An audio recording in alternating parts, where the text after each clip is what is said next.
John Erickson here. Just finished doing a self-tape where I did a scene where I cried, actually did it in one take, and was quite happy with it. And my reader for this session was asking me what I do to cry. And in this case, it wasn't very hard for me to get to a place where I felt emotional. In the scene, required me to see a vision, an angel that came down from heaven after I was killed. It's my former wife in the scene, and who I miss very much. And before that, I'm actually looking at a photograph of my family. And so the scene starts with me being in prison. I'm very emotional. I find out that my previous girlfriend is splitting up with me, and then I go to a photograph where I then find myself in tears. I'm then in tears again later in the scene when I'm just deceased and an angel comes down and saves me. I wasn't able to really generate a lot of strong tears at that point, but I did enough in the beginning to carry through the entire scene. So for me in this case, all I did was pull up a photograph of me and a couple of my dogs here, one of whom you can see is a lot smaller and darker. That's Dee Dee. He's, I think, probably about 6 months old in this photo. And all I do is think about my life with him and his brother Dan Dan, and where Dee Dee is today. He's still alive and doing pretty well. When I was shooting, he was actually over here, just beyond the camera. But he's come down with a series of seizures and brain disease, inflammatory brain disease, that has really changed the way his life is, and of course mine as well. So looking at this photo and thinking about the day that it was taken and our life together so far in these past 3.5 years was very emotional for me and easy for me to get to a place where I felt happy and actually very sad as well. I'm blessed that he's here with us today, but also very saddened by the way his life has changed dramatically from the disease and sort of what we've been through in the last year or so, with him being in the hospital, in a coma for 3 days on life support, and then coming back to life, and then being a happy, fun, loving guy today, but sort of a shell of what he used to be.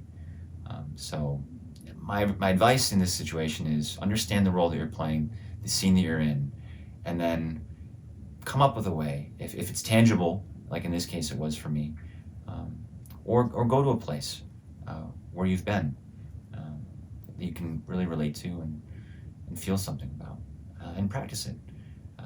A couple years ago I couldn't cry at all, but a role that I played required it, and I worked hard at it, and God, we rehearsed that scene where I cried many, many times, and when we finally shot it, I was able to cry on camera several times with lots of people around, and it was one of those moments where after that I can pretty much go there now at will.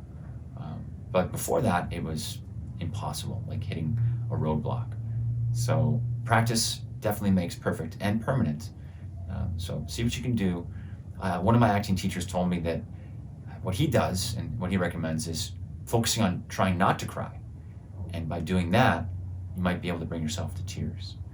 So there's really no right answer, but the idea that I have is that if you practice something, you get to a place mentally, you should be able to get there pretty much on command, and then stay in that for as long as you need to. Anyways, best of luck. Feel free to add some comments about what works for you, any questions about what I've been in and where I've done it. Unfortunately, I don't have that scene where I first cried on camera. It hasn't been finished yet. I'm hoping it gets finished at some point soon so I can share it with you.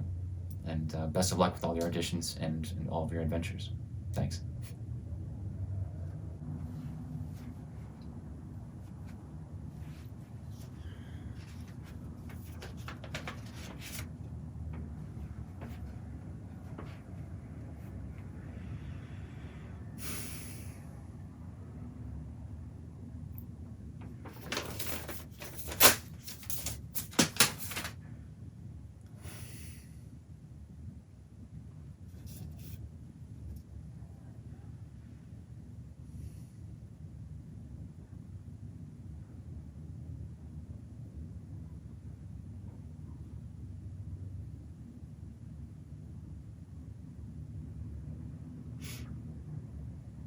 have I done?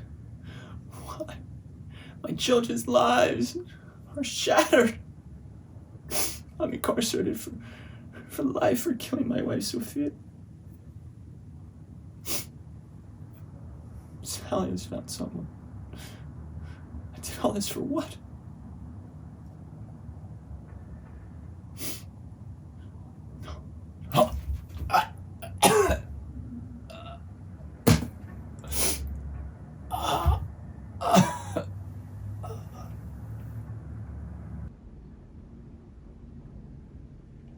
But you didn't intend to join them?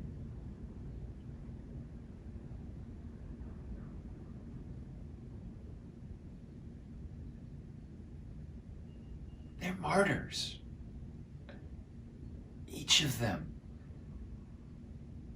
They gave their lives in your name or yours. You know what I think? You wanted out. You dug yourself too deep.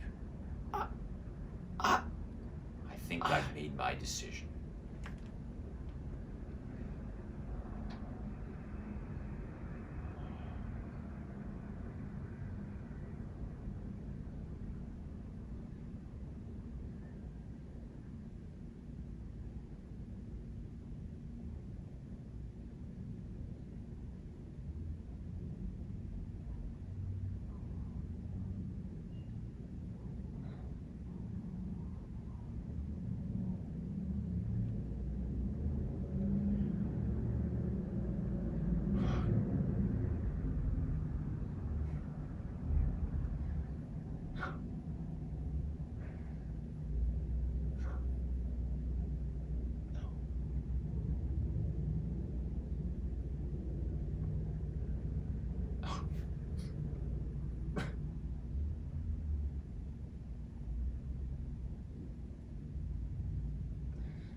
The experience is extraordinary. There's only one detail that seemed off. My wife didn't have double eyelids. I'm sorry. We'll improve next time.